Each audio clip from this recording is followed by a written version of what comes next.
Do you remember when a water bottle was just a water bottle? Like you were thirsty or you knew you might be thirsty because it was a hot day. So you just grabbed a water bottle, put some water in it, and went about your business. In fact, I went to high school in the 90s and we didn't carry water bottles, and somehow we did not all die of dehydration. Impossible. But somewhere along the way, all of these things that we used to use just because we needed a tool became part of our personality. What does my mixing spoon say about me if it doesn't have a smiley face on it? She's having an identity crisis. What does my coffee mug say about my personality? It's time for my spidey escape. Does it mean I'm part of a community if I have this particular water bottle? So at what point did the products turn into things that we use into who we are? Back in the late 1800s, economist and sociologist Thorstein Veblen noticed something very interesting. People were not always buying things because they needed them. They were buying things so other people could see them buying things. He called it conspicuous consumption. It's a statement about your values. It's success. You can scream to the world, I'm successful, without saying a word if you're driving the right car or living in the right house or wearing the right clothes or carrying the right water bottle.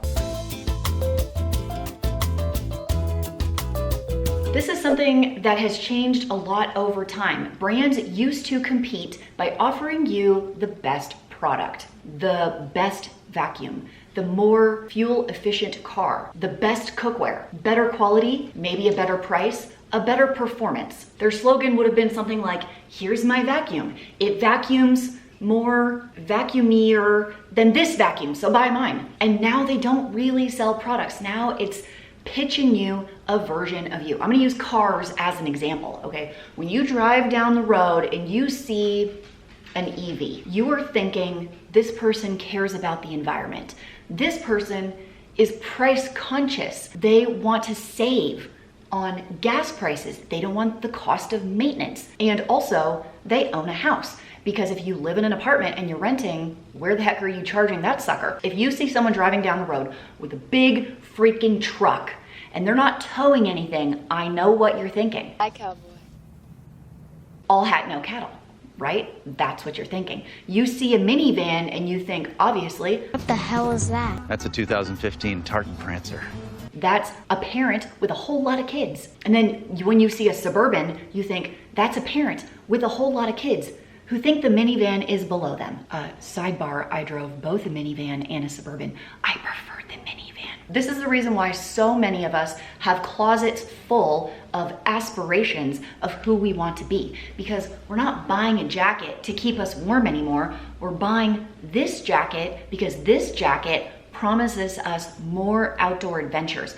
This jacket is worn by people who do XYZ. We are buying the possibilities. These shoes because we want to be a runner. This paint by number because in our heads, maybe, you know, we're a Picasso, just waiting for the right opportunity. I have tried that, the paint by number. I think it's supposed to be relaxing. Angry. I can't get into it. And listen, I have done this also. I am a cyclist. Oh my gosh, did I just do it on my own? I am a person who likes to ride bikes. Okay, I'm not tying cycling into my whole identity. But if you've been here for a minute, you know that I like to ride bikes, which means I look at the gadgets and yeah, I kind of want my water bottle cage to like match my bike. It's so stupid. If I get these wheels, I'll be faster. And if I upgrade the crank, maybe I'll be faster. And if I get clipless pedals, you know, maybe I'll look like a real cyclist. Because there's this tiny little voice in the back that's saying, real cyclists have this. Therefore, if I own this, I can be a real cyclist. But no, the truth is real cyclists ride bikes. People who are thirsty just drink water out of anything. When we let the things we buy answer the question, who am I think that's where the problem is. Your shopping cart was never supposed to answer that. These are both blenders, okay? These are the same brand. This is a Ninja, this is a Ninja. My friends, I have wanted a Ninja Creamy since I saw the stupid advertisements, but it's a kitchen appliance. I have seen the thrift store where good intentions go to die. Do you know how many George Foreman grills I can pick up at the thrift store? Do you know how many easy bake ovens, air fryers, instant pots, toaster ovens, bread makers I can find at the thrift store. So I was just waiting. I was waiting for the day that the Ninja Creamy would end up at the thrift store. I waited for 2 years. It didn't happen. Waiting? Waiting. But I'll tell you what, my Costco had a great sale on one and I was like, you know what? I'm just gonna try it out. And here's what happened. I was influenced by this promise that your blended things be yummier coming out of this blendy machine rather than this blendy machine. Guess what? It's not true.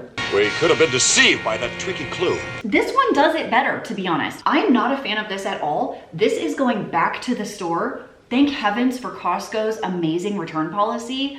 I've been duped and now I'm seeing the Ninja slushy machine, the Ninja ice cream machine. You know who's not gonna be fooled anymore? This girl. Advertising has become really, really good at pointing out things that, well, you didn't need, to be honest, and things that do the same things as the old things, but you need the new things because they don't do the things exactly like the old things did the things. But do you know what could be better than what you already have? Yeah, it's a brand new mattress and it could change your life. So if you are going to invest in an upgrade, Helix might just be the answer. Thank you to Helix for sponsoring today's video. Helix Sleep makes premium mattresses and bedding customized to fit whose needs? Your needs. And check it, they know everybody is different, which is why they have created an online quiz. Takes just a couple of minutes to fill out and then they will recommend a mattress to you. I have the Moonlight Elite. Yes, you do get free shipping and a seamless delivery.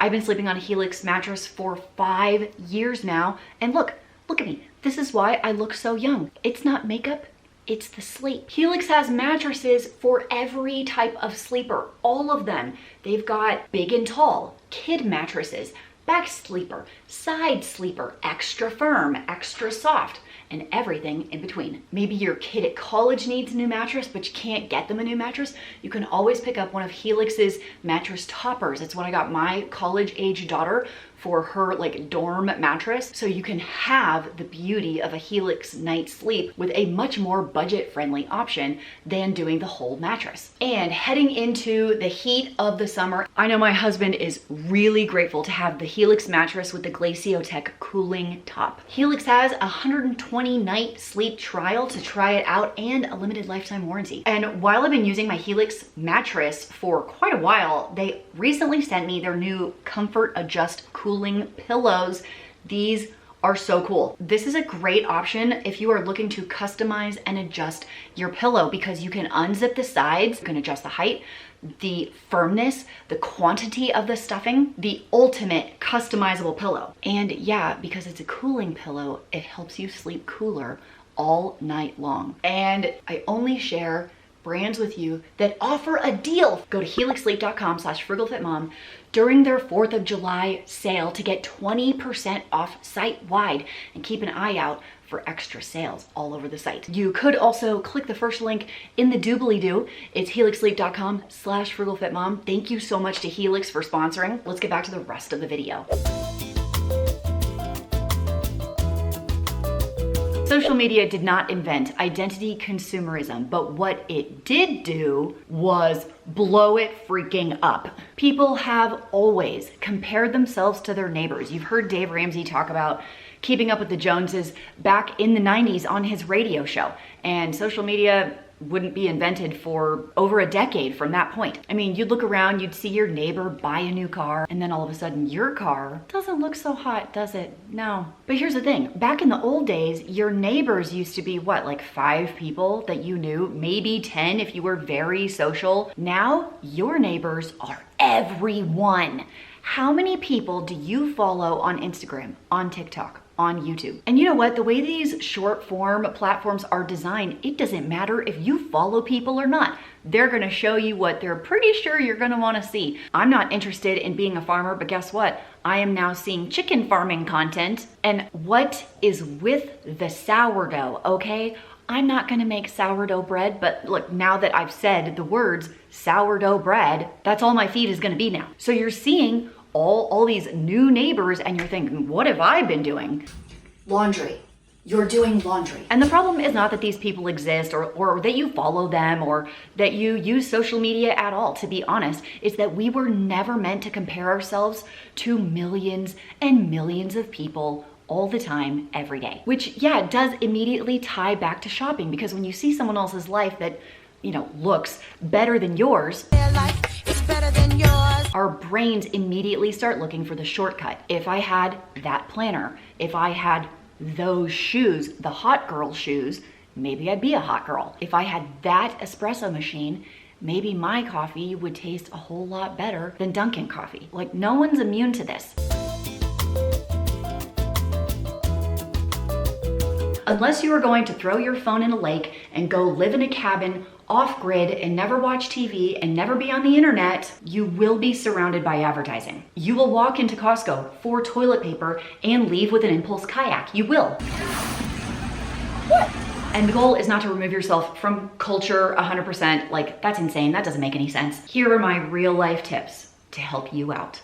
Number one, you are putting a time limit on things that you need/want. And these are things you want? No, these are things I need. The first question you're gonna ask yourself is, would I buy this if nobody knew I was buying this? Number two is you're gonna give yourself 2 weeks. If you still want it 2 weeks later, as badly as you did that first time, then now we can talk about purchasing said item. That one right there has saved me a shockingly large amount of money. I'm a sucker for the pretty stuff. Like I see something at the checkout and I'm like, oh my gosh. In fact, I was just at Costco with my husband and they had Snoopy like storage containers for leftovers. Fortunately, my husband was there to be like, really, Christine, what are we doing? And I'm like, you're right.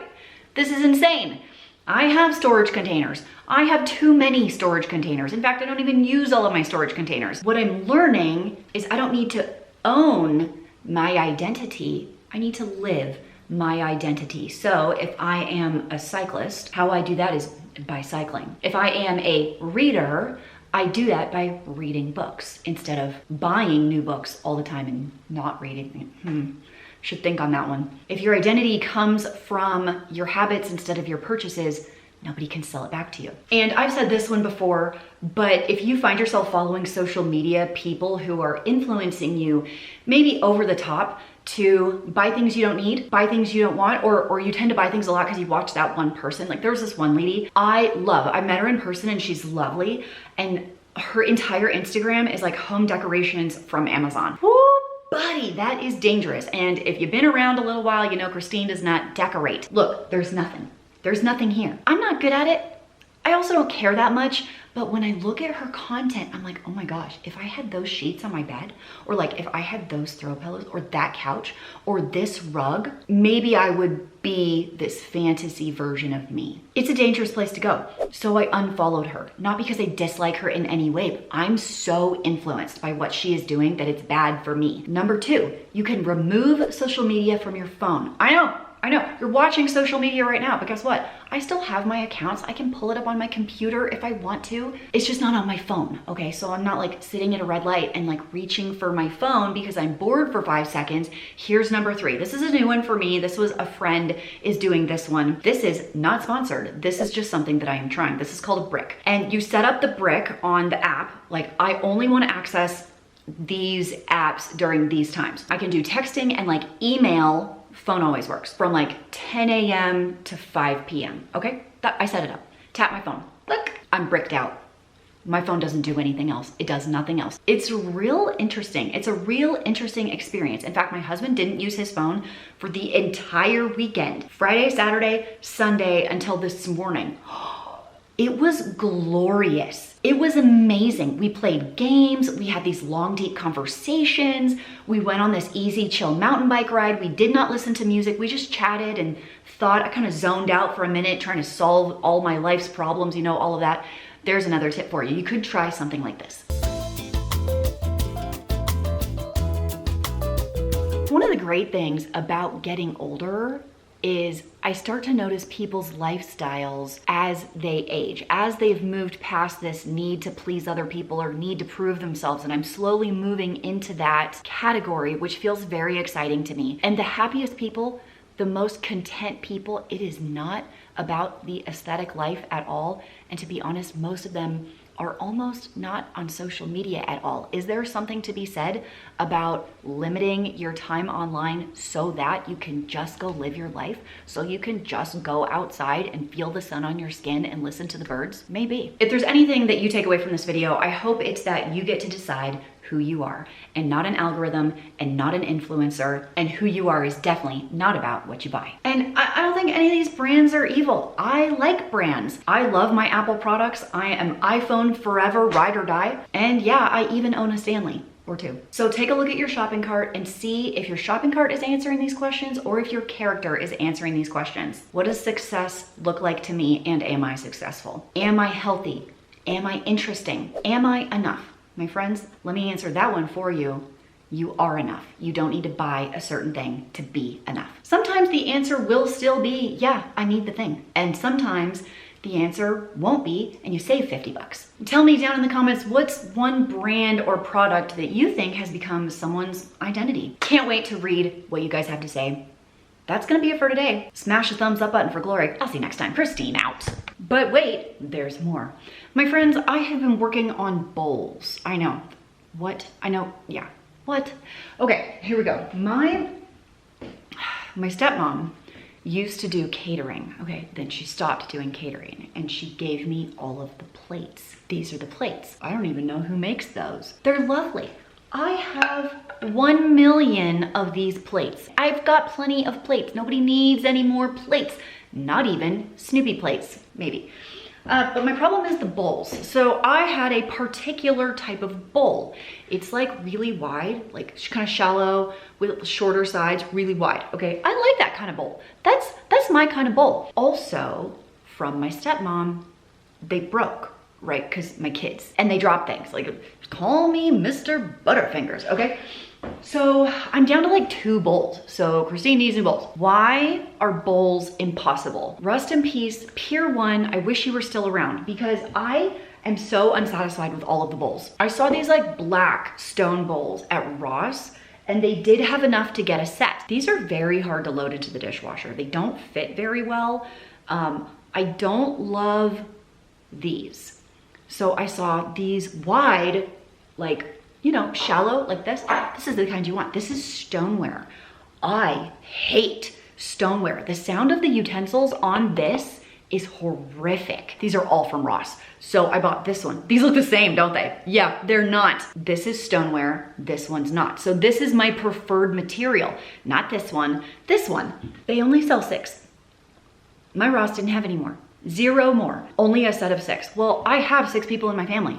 What if I have company, which happens a lot? What if my mom's here? What if they're in the dishwasher right now and I need ice cream right now? Okay, so I need like 10 to 12 or so. Please send help. Where can I get like this style of bowl? What's this made out of? I don't know, but it has to be dishwasher or microwave safe. It has to be. That's not stoneware. I don't know what this is, but I don't want them to cost an arm and a leg. I bought some off of Amazon. Send them back, they suck. What? Where are you getting your bowls? I'm gonna give all of these away to like a college student or something because these are just not working for me. I really am just trying to solve a problem in my life and I feel like no one makes good bowls anymore. Where have all the good bowls gone? Bowl, bowl, bowl, bowl, bowl. Bowl.